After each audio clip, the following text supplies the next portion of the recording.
You've recently registered your RYOBI line trimmer online. This video will show you how to easily assemble and start to use it. The box contains a safety guard, handle, line trimmer shaft, tools you'll need, and a detailed instruction manual. To attach the safety guard, fit it over the trimmer head.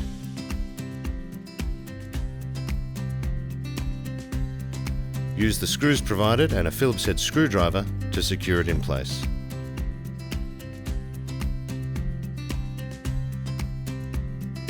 To attach the handle, fit it into the handle clip and tighten with the handle screw provided.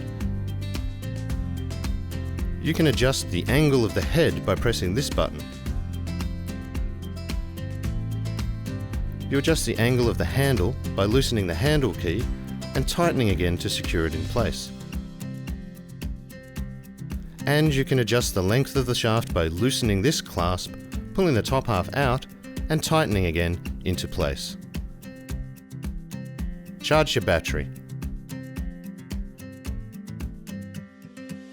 Pressing this button on the battery will indicate the level of charge your battery currently holds.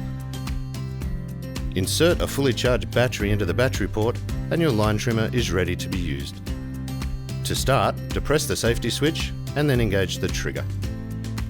This line trimmer uses an auto line feed system to replenish worn line. Each time you release the trigger, 0.6 mm of line is released. If you release and engage the trigger unnecessarily, you will use more line. For more information about your line trimmer or other RYOBI tools, visit our website. RYOBI, a cut above.